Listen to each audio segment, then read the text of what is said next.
Gary Cole, and you're listening to The Football Coaching Life, a podcast brought to you by Football Coaches Australia and Making Media, the podcast professionals. These are the stories of Australia's men and women coaches, the people that we entrust to coach and develop our players and our teams.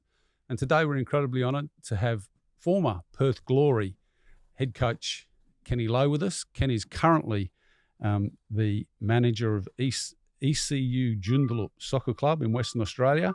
In his spare time, because he's also the principal mechanical engineer at Wood, a large chemical engineering company. Kenny, welcome along. Let's get you introduced quickly, properly, and then we can have a good old chinwag. So a wise man once said, Kenny's had more football clubs than Jack Nicklaus. I think he had an illustrious playing career in England. Let's just quickly run through those clubs. Hartlepool United, Billingham Town, Gateshead, Barrow, Scarborough, Barnet, Stoke City, Birmingham City, Carlisle United, Darlington, a brief stint at Spearwood in the West Australian Premier League, which probably gave him a taste for Australia and Perth, a couple of caps with the England semi-professional team, and then his coaching career at Gateshead, Barrow, Perth Glory as an assistant, and then the head coach after Alistair Edwards left. Some time with Arnie and René Mullerstein with the Socceroos as assistant in 2018-19. He's coached at the Football West Academy. He's been the TD at Perth Glory. And currently, he won the championship with ECU Joondalup in the West Australian National Premier League. Welcome along, Kenny Lowe. Hi, guys.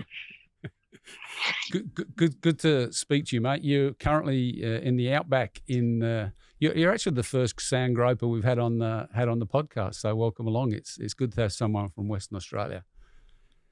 Yeah, honoured, honestly, mate. To be truthful, yeah, nice. Looking forward to the chat. So where do we find you today? You're in a very plush office or a really nice tent, one of the two. No, I'm just off the Perth coast, a little island at Rottnest with the wife. 3 or 4 days away, just chilling out, having a nice time. Yeah, can't be bad. Tell us, Ken, you played. This isn't about your playing career, and really from my research, I can only find out about your senior career. Where did you play as a junior, and where did you fall in love with football? Like everybody in the northeast, just outside your front door, where we lived, there was 5 or 6 pitches, and everyone in the area, you'd go out on a Saturday or a Sunday, it'll be 30 aside. You go out when the sun come up, and you come in when the sun went down, and you'd have your mum or your dad screaming at you from the front gate, say, "Come and have your tea." And if you left the game and had your tea and come back, you'd be stood on the sideline for about an hour, so you wouldn't dare leave your tea. Yeah, kind of that's it. A bit of northeast of England. Yeah. That's what you're brought up on. Middlesbrough, Sunderland, Newcastle, Darlington, Hartlepool. Yeah. And then the big non-league scene as well. Very passionate. My old fella used to play. He had 5 or 6 brothers who played. It gets handed down, guys. You know how it is. Yeah. It's ironic. I'm at school and my PE teacher used to take me to play for his senior side. I was 14 or 15, playing against men. Yeah. And, I was out on the right wing, a little bit tricky, a little bit cocky. And, you'd used to nutmeg someone who was about 35. And the next 20 minutes, you'd be in the trees after he put you over the sideline. So you learnt really quickly. I remember my old girl said to the PE teacher, "You look after him, take care of him. He's only 14 or 15.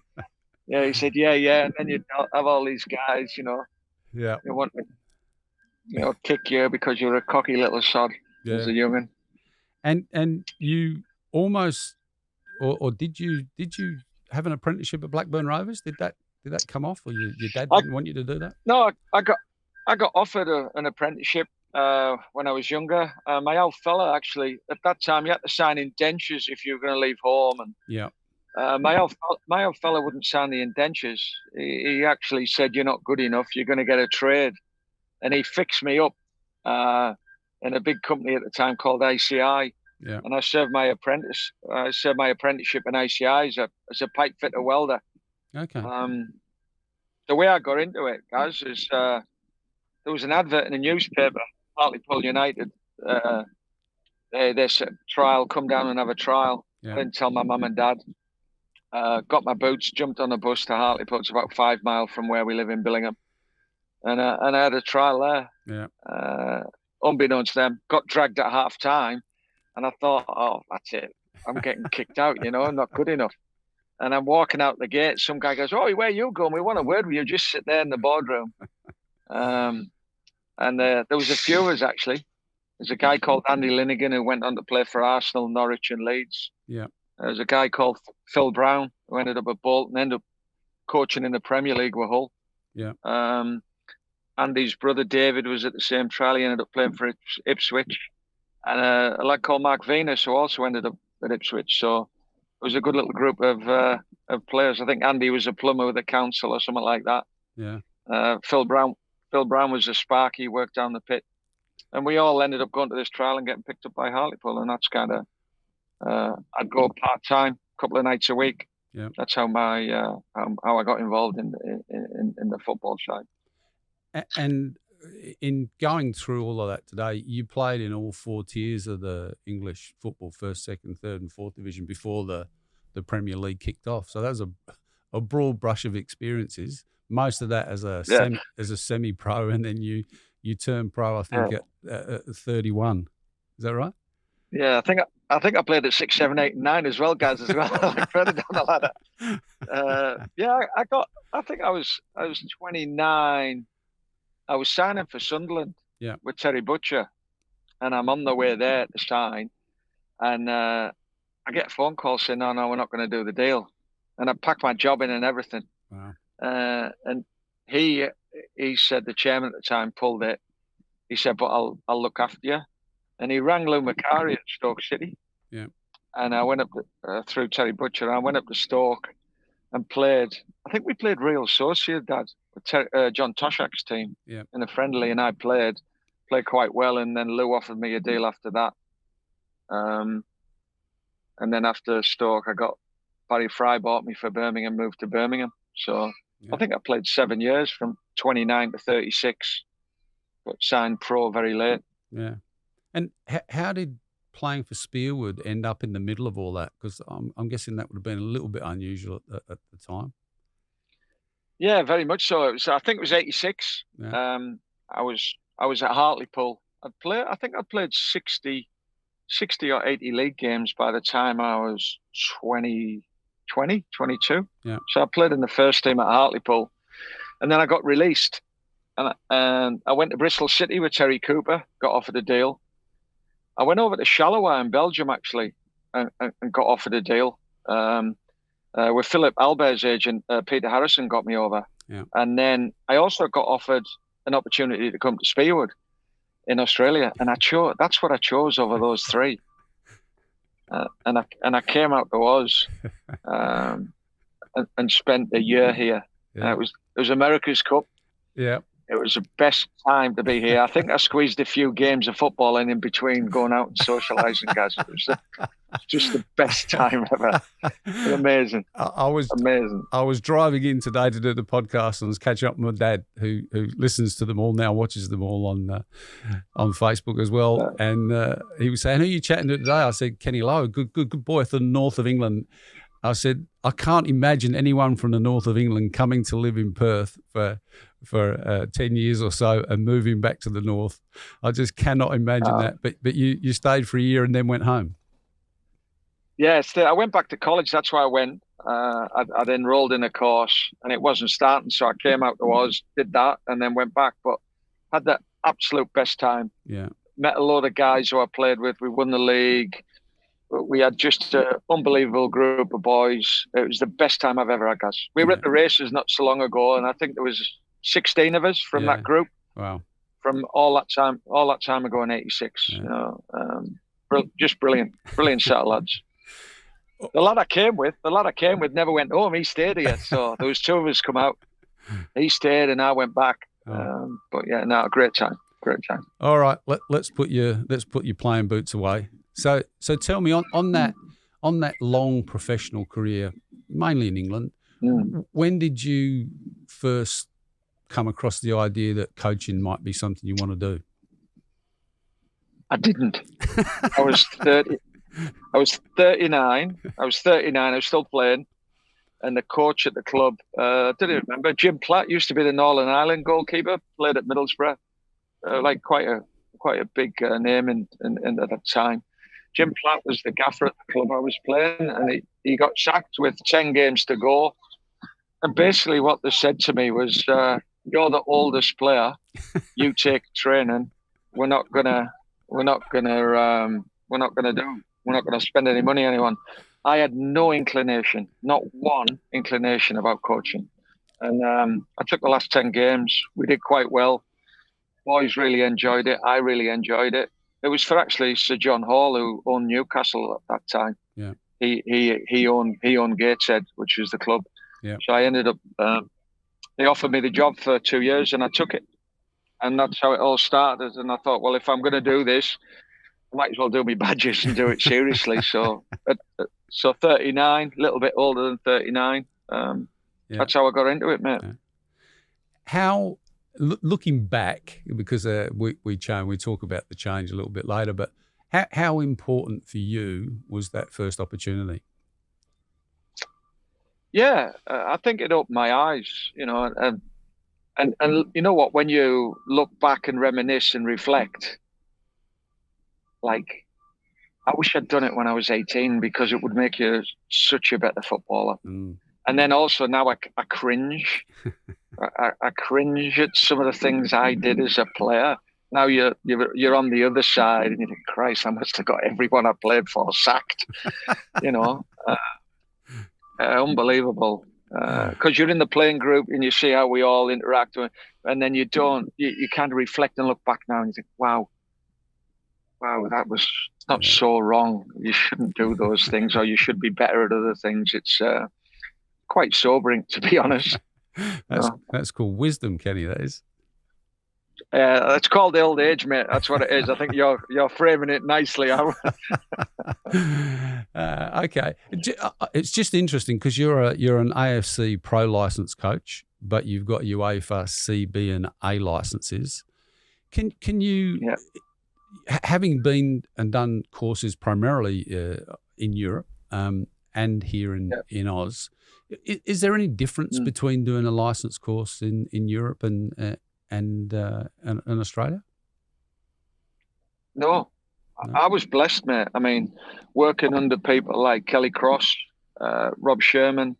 I know the Dutch boys get some stick, but Hamburger and those guys were like quite inspirational, if I'm honest. Yeah. The way they wanted to play the game, the way they educated you to play the game, and made you think about the game. Yeah. And also, I'm quite fortunate as well going through the system of the Welsh FA. You go back there and you've got people like Thierry Henry putting sessions on. Yeah. You've got Arteta putting sessions on. You've got Pep Linders, who's Klopp's assistant, putting sessions on at their national conferences.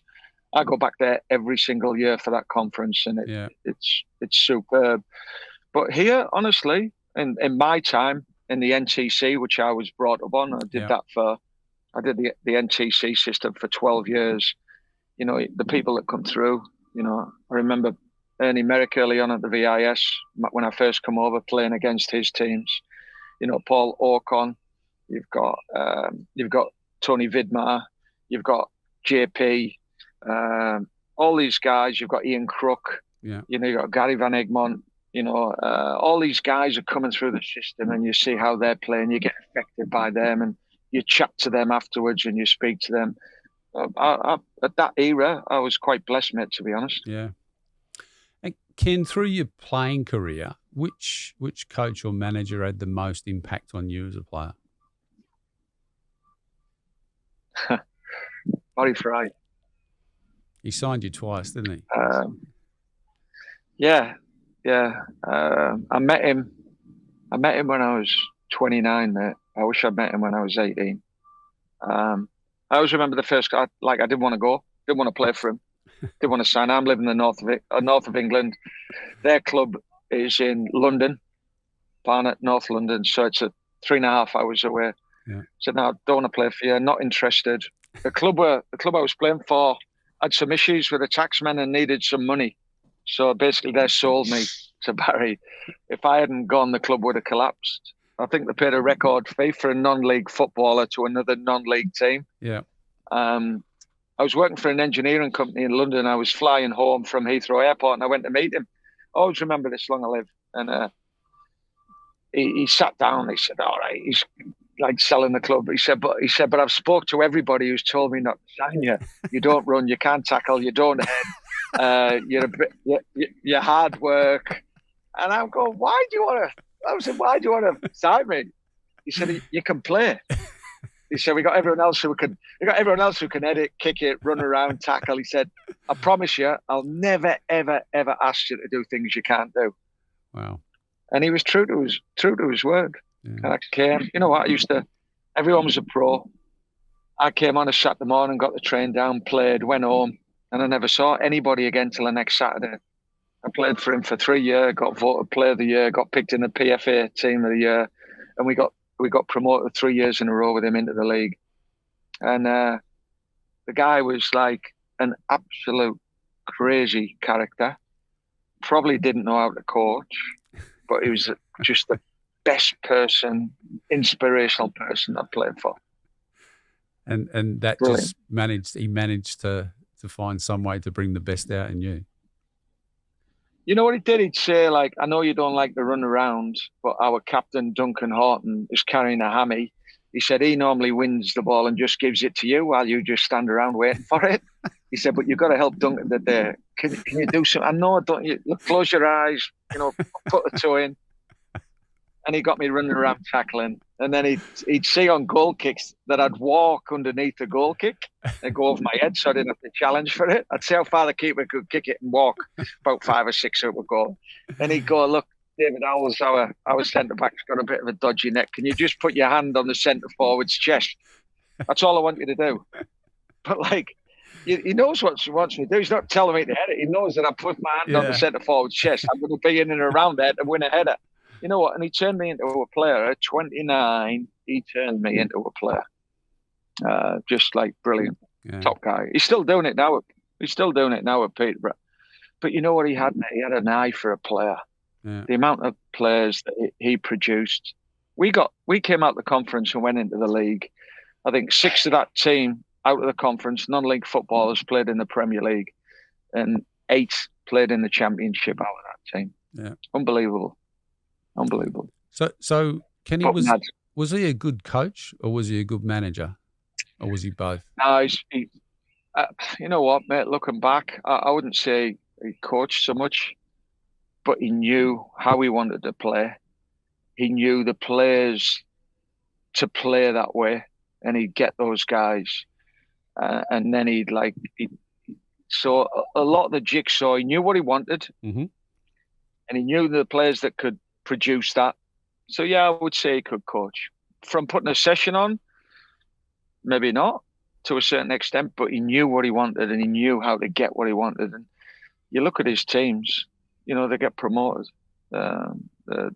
Birmingham, we got promoted. Yeah. Barnet, we got promoted 3 times when I was there. He went to Southend and they were bottom of the league. I think they signed Stan Collymore and they were bottom and he kept them up. I think it was on £1 million then to keep Southend up. And he kept them up. Yeah. But I tell you what, wherever you went with Baz, there was loads of fun and a shitload of goals. Like I remember going to Birmingham and like he went and the average crowds are something like, I don't know, 16,000. By the end of the season, it was 25. Yeah. It was crazy, man. He was just a crazy cat. Top guy. Obviously, top guy. Obviously very good with people. Yeah, and I think that's one of the things that we're seeing now. That you're seeing characters like Klopp and Guardiola and people like that, top end people, have that intimacy with their players. Yeah. And I think that's what he had all those years ago. Yeah, I think it was before his time. Don't get me wrong, he was probably didn't coach like those guys, but he would definitely build a bond and a relationship with the people, And I think that's very, very special. So Kenny, what is coaching? I think for me, it's getting a group of people together and taking them somewhere where maybe they don't want to go or don't realise they can go. and having an end game in that. Like you want to create something. You want to create an atmosphere and an ambience and where you can just really enjoy the game. Yeah. And ultimately, you've got to win. Unfortunately, at the top end, you've got to win. So that's got to be a factor somewhere in there. But for me, it's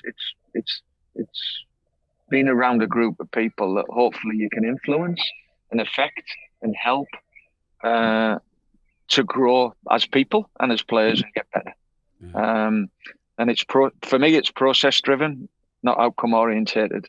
I think the process, if it's right and it's good and the environment's great, you're going to win games anyway, and you're going to improve people. And that for me, the biggest thing. Yeah. I've got a development mentality because of what I've been brought up in those. I've spent 12 or 15 years with the kids. Yeah. And when you go and work at the senior level and you still see that Keogh wants to improve and Castro wants to improve and Liam Reddy wants to improve, your senior players, Andy Todd who come over, that you're dealing with, Robbie Fowler that you're dealing with, William Gallas that you're dealing with, these high profile people, top players, Mile Sajowski, they want to get better and they want to improve. Jacob Burns. Yeah. They're no different to 12, 14-year-old kids. They still want the same messages. It's quite the game for me is it doesn't matter what level. Everyone wants the same thing. They want to get better. They want to improve. They want to win games. They want a good environment. So it doesn't matter where you are, what level you are. It's still the same thing. So you're a teacher as well? I wouldn't say that. I'm just me. That's my mentality. I kind of been brought up with my mum and dad. I've got certain ethics. My old girl was a nutter. I mean, like, go to the game, she'd be on the side screaming the ball, give the ball to Mike Kenneth, and like want to fight people in the stand. It's what you're brought up on. It's quite ironic. I've coached at a decent level. My sister's coached the national team at netball. She's played at the national level. So there's something ingrained within our psyche, and I believe that comes from our mum and dad. Yeah, the way we were brought up, the values that we've got, the confidence that we were given to be that way. Yeah. And you like sharing that with other people? Yeah, I think there's nothing better than one of the biggest things for me, Trent Sainsbury's first game. He sent me a shirt for us. He's getting married. I hadn't seen him for years. I get an invite to his wedding. And I'm only dealing with a kid who's from 13 to 16. Yeah. But, you've got that bond. Adam Taggart the same, Trent Sainsbury, Josh Risden, Jack Clisby, all the guys, Mark Burgetti, Scotty Neville, all these kids with 13, 14-year-old that you've hopefully, had a little bit of input and help along the way with, Yeah. Quite special, really. Thanks, mate. Thanks for sharing that.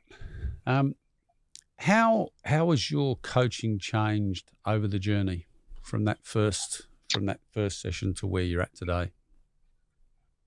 Oh, unbelievably. I've been you look back and you think, what were you doing? You haven't had a clue.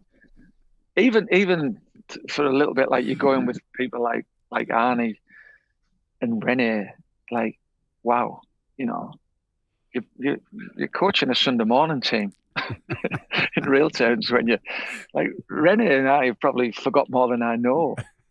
They're I've had some real proper experiences, working with good people, working with Mitch, working with Fergie as an assistant, superb. And then having to do the head job without really being mentored. You're coming out from an NTC, you're a youth development coach, and you go in for 3 months, which I just thought was going to be 3 months. Yeah. You're just going to go in there, and I thought, this will be good. Sage has asked me to help him out for 3 months. They're going to get a big coach in 3 months' time, and I'll go back to the NTC and with the kids and enjoy it. I thought, I'm going to enjoy this. Yeah. And you go in, and all of a sudden you're dealing with William Gallas. You think, well, hang on a second, hang on. You Google William Gallas and you see that he's sat in the 6-yard box because he's upset with Mourinho or Wenger and he won't go in the changing room at half time. And I go, hang on a sec. he's just like give a custard pie to, I can't remember who it was, whether it was Wenger or Mourinho. Yeah. He's just give a custard pie to Wenger and Mourinho. I'm an under 14s coach coming in having to deal with William Gallas. How am I going to do this? How are you going to, like, you say yes, and then afterwards you think of the consequences of saying yes. What am I going to do? You're the first session with all these players who've played at the top level. Mm. How do you then, how do you do that? And you do that by, being yourself and being honest and being genuine, I think, and trying to impart the way that you want to play the game, which really should be with a smile, with entertainment, to score goals, to win games, to entertain people. And I think when I came into it, I look back and I think, right, I'm not going to do the things that made me unhappy as a player. What made me happy as a player? To be challenged, to have enjoyable sessions, to try and play the game in the right way, and to entertain. And that's what I try to do in my time. All power to you, mate. On your journey, have you had a coaching mentor? Have you had someone that you can bounce ideas off, that you can pick up the phone and say, "Hey, listen, I've been trying to do this, and I can't get the message across"? No. I kind of came into non-league stuff, and you kind of like wing it. Yeah. And I came to Oz and got involved in youth development, really. And like I say, quite fortunate to have the Dutch experience with the guys who were at the IS at the time, and then to be around the NTC challenges and competitions with some unbelievable coaches. Yeah. And to sit around with those guys and listen and to watch how they played and how they kind of set their teams up. So a mentor as such, and then got involved in the A-League. And kind of, it was sink or swim. Mm. It's watching and learning from other people from afar. I think one of the biggest things for me that touched me the most was I'd had 3 years at Gorey, and the final fourth year was a bit of a toughie, and taking a call from Graham Arnold. And how are you? How you going? Do you need any help? And it just blew me away. Yeah. Like, for someone of that stature to actually touch base, and not so much a coaching perspective, just to say, how are you? Yeah. How you tracking? Do you need anything? Can I help in any way? This is a guy that I'm coaching against in the same league. And I just thought, wow, that's on a human level. That's like very, very special, very special. Yeah. Getting quite emotional, actually, just speaking about it. So that for me was, that was, he's a good man. That was quite special. People don't realise that the other side of him. They look at him as a coach and whatever, but he is a very, very, very top guy. A top guy. That's one of the other things I've loved about coaching over the journey. The coaches, we coach against one another, and we're all human beings. So there'll be some people that we butt heads with and we don't get along. But generally, as a profession, given how competitive it is, coaches are generally happy to share and talk about what they know and what's worked for them and what's not worked for them. Has that been your experience over your journey as well? Yeah, very much so. The people here in Oz, the coaches, John Aloisi, all the guys that are in there, Darren Davies. You have conversations, Pete Klamoski, like just really, really, really top guys. Ernie Merrick. Yeah. I remember I was in Melbourne just having a beer with the missus, sat on I think it was South Bank, and he's walked past with the missus and the dog. Hey, Eddie, just come over, chat, banter. Even during games, after games, like good people, mate. Good people, and I think everyone knows the dark side of the game. Where people regress to, where not many people talk about. You only ever talk about the good times, not the bad times. Absolutely. And people are good, mate. Yeah, especially over here. Especially over here. Good. Yeah. there's some good banter that flies around, especially during games as well. Yeah. I was out riding my bike along the beach here in Melbourne this morning and pedalled past Sandringham Oval, and I nearly run Ernie Merrick down. He was just finishing walking along with his St Kilda AFL cap on, where he's now employed part-time as a coach mentor. So it's remarkable, and I don't think our game does this particularly well, but it's incredible that another sport, and a very big sport, obviously, down here in Victoria and in Western Australia, have taken on someone with Ernie's experience to help mentor their coaches. I just find that absolutely remarkable, because our sport doesn't necessarily – we don't take people with experience and necessarily put them in roles where they can offer their wisdom and knowledge to people as well. So, it's great to see him gainfully employed. Yeah, and it's football's loss, man. Someone of Ernie's stature and knowledge and experience, but not just that. Again, I go back to it again on a human level. The type of guy he is. Why would you not want this type of guy involved in a football club somewhere? It's crazy. Yeah, no, I agree. That doesn't make any sense to me. But anyway, let's have any other sports influenced your coaching? So have you looked at any other invasion sports and gone, oh, I actually try something like that? No, I'm terrible, to be honest. I'm just like football crazy. We were joking the other day. I think me and the missus, we've been married, I don't know, 30 odd years. I'm out that often. I remember NTC, we were out 4 or 5 nights a week, Saturday, Sunday. I think I've been out that often, but I think we've only been married for 5. I think we're still in a honeymoon because I haven't seen her that much. Funny story. I digress, but I remember getting sacked from the Glory, and she was like mortified, not because I was sacked, but the fact that I might be home a bit too much in invade a TV schedule regime with Coronation and in EastEnders. I said, look, love, I can go out if you want. I'll go to the pub. I'll just sit out the way. She was terrified I was going to be up too much. Very good. You've got a cracking sense of humour there. I believe you've got a son, Rory, that's now a professional comedian. Is that right?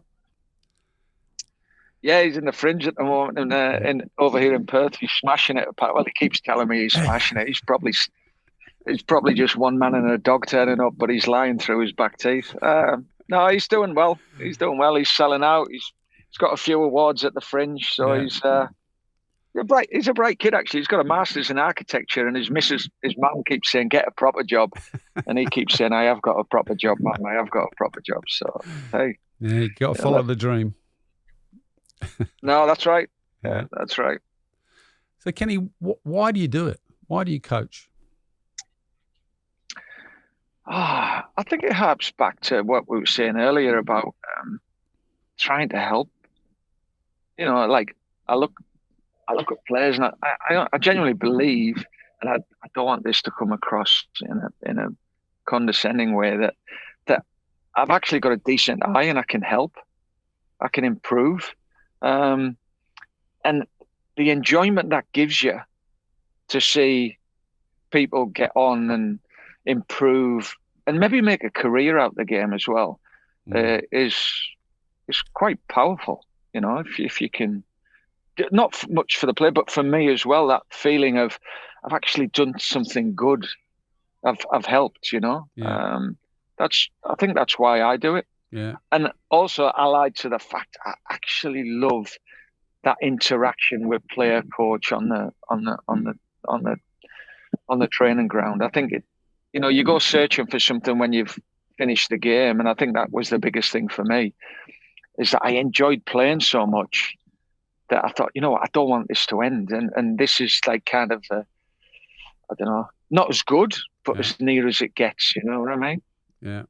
That camaraderie, that love, that feeling, that caring for that team environment. It's very, very good, mate, and that's kind of why I do it. You've had a broad range of experiences now, and you lost your gig at Perth Glory, as we all do.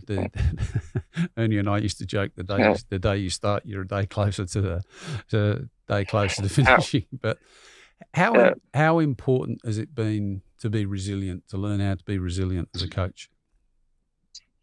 Yeah, I think it's massive. I think that's part of life, though, and I think that's a little bit missing in life, that you've got to get burnt by the flame, because when you get burnt or when you have hardship, you can do one or two things. You can either roll over and give in, or you can find out how to get out of it. And I think, again, that goes back to my upbringing, my working class roots, the values that were instilled in those days. Come on, get up, get on with it. And I think having failure is part of the dance. You've got to embrace it. I keep saying to my kids, go looking for it. Go look and be uncomfortable, and push yourself out of your comfort zone. And then when you get comfortable, go looking for something else that makes you uncomfortable. Yeah. And when you get comfortable, go for looking for something else. And I think that's the only way you grow.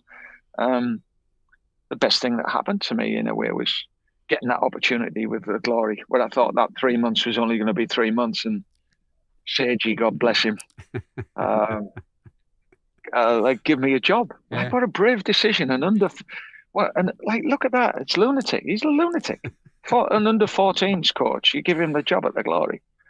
And I look back, I look back also, you reflect as well, and you do go, but you know what? There was only 2 teams that scored more goals than us in 4 years, and only 2 teams got more points than those in 4 years. Yeah. And that was Arnie's Sydney and Kevin's Victory. Yeah. So you look back over the 108 games, we did all right. But like you say, it does come to an end. Yeah. No, you did a great job, mate. You two runners up in 2 FA Cups. You made the finals a couple of years in a row, and you played your part in bringing Castro to Australia, who's been arguably one of the best internationals that have come into play in the A-League. Yeah, great guy, top fella. How did you? Were you involved in player recruitment? How did you find that? Because that's not, that can be coaches are always involved. I think if anything, that was probably one of our best things, because we work on 85% of the cap. At Perth in my time, we weren't one of the big spending teams. We were one of the lowest spending teams. And you look at some of the boys we brought, the 2 Hungarian boys who did unbelievable. Castro, Keogh, both done amazing. We brought a lot of WA boys back to the club. Yeah.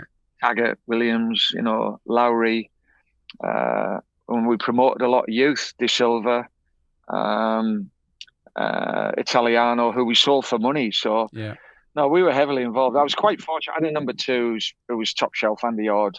Ordy knows the place, and between the pair of us, we were, involved in every deal that we did, which was, in hindsight, when you look back at some of the boys we brought in, there was a couple, maybe 1 or 2. I think Fernandez, the Dutch boy, didn't quite work out, but the rest were top shelf, and I think that's why we did so well. Yeah, no doubt. With Glory as well, that's got to be your best part. Your foreigners have got to be your best players at the Glory. Otherwise, you're gonna struggle if you don't nail them. To be honest, in any A-League club, if you don't nail your foreigners, you're gonna struggle. Yeah. And we were fortunate; we nailed them.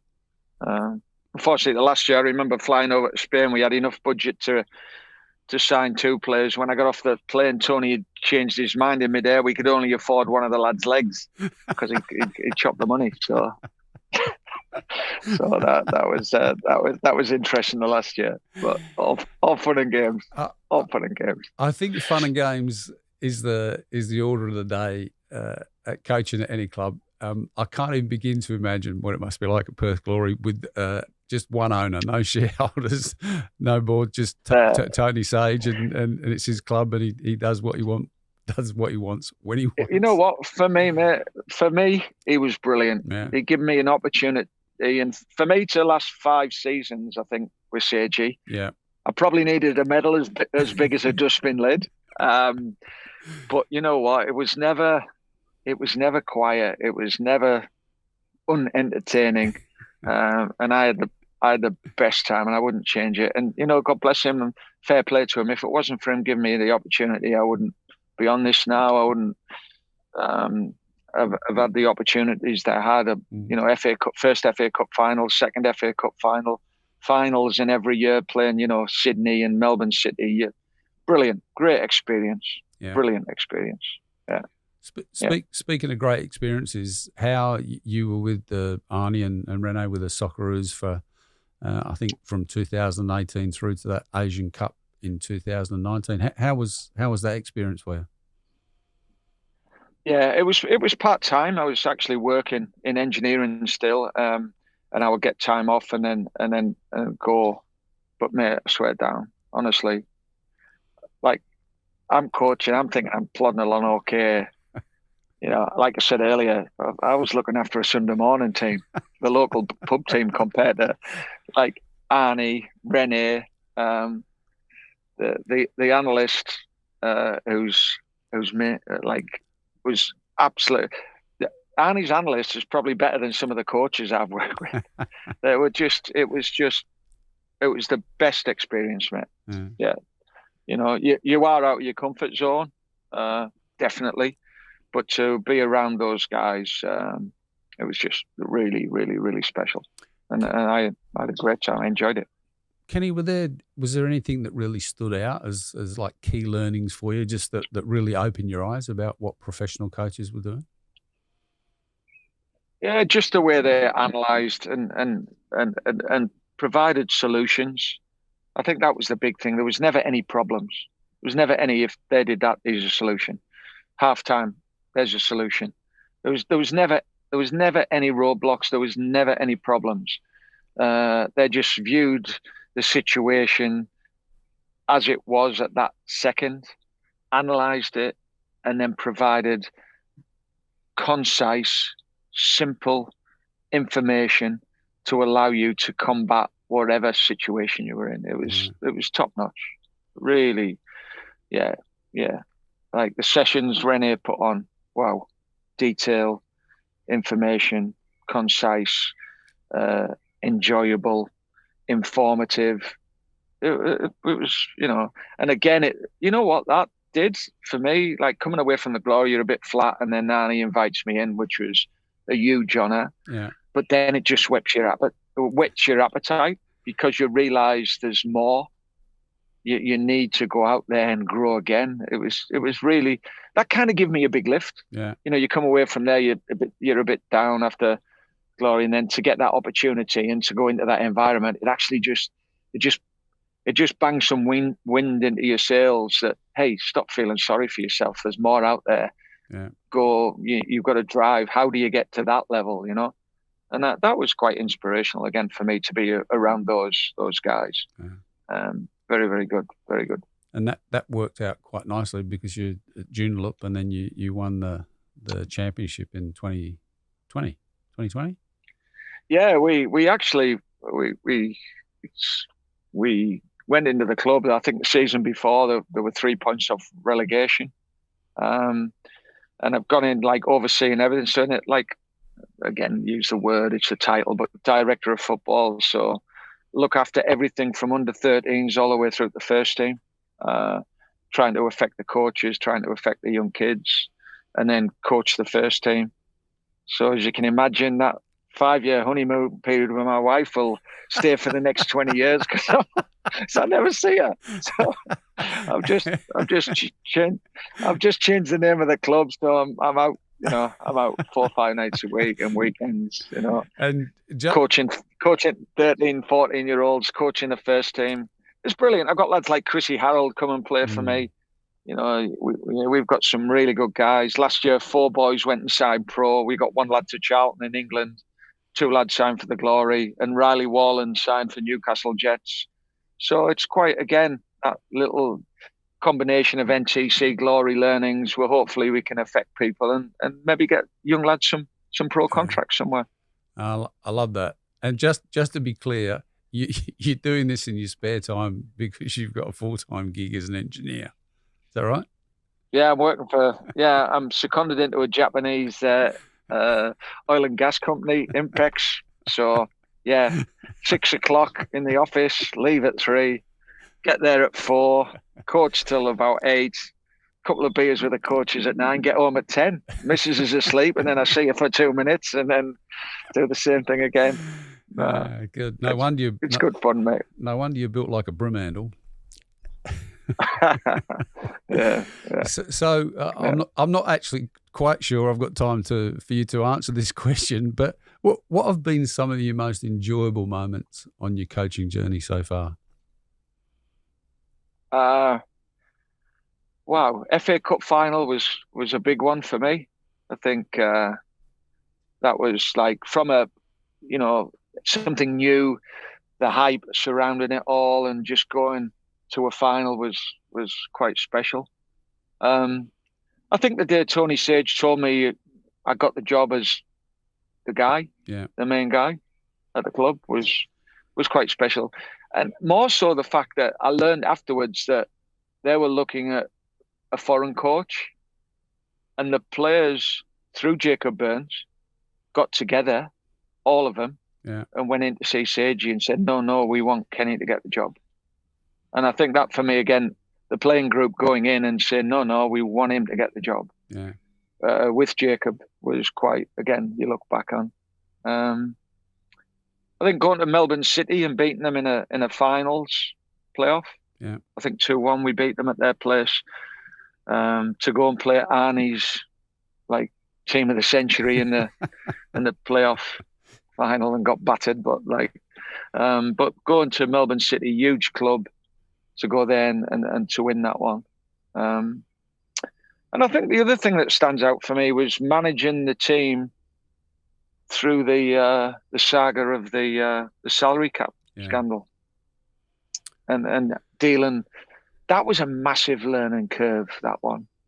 Not from a coaching perspective, but a people perspective.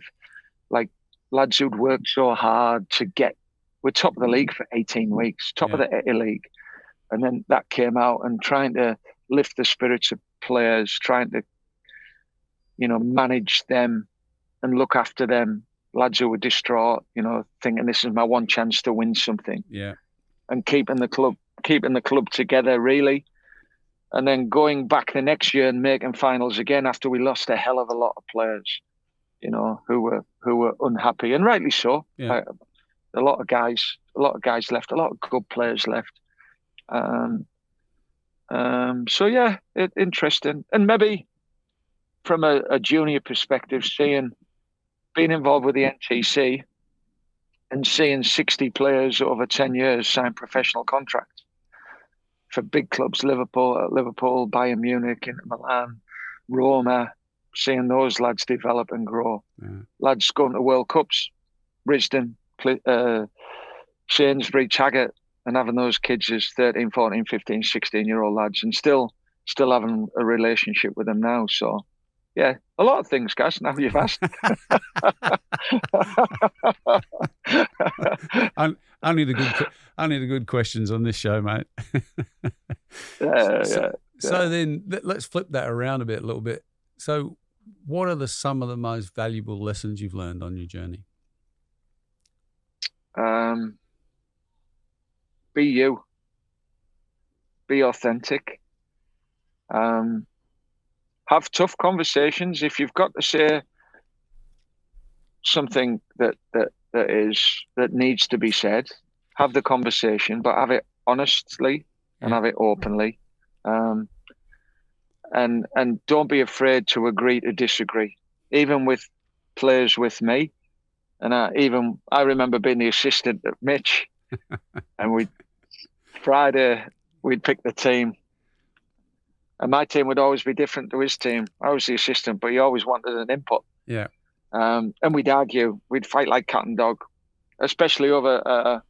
We had Branko Jelic, centre forward. Yeah. I'd pick him every week because he scored goals. Mitch wouldn't pick him because he wouldn't run around.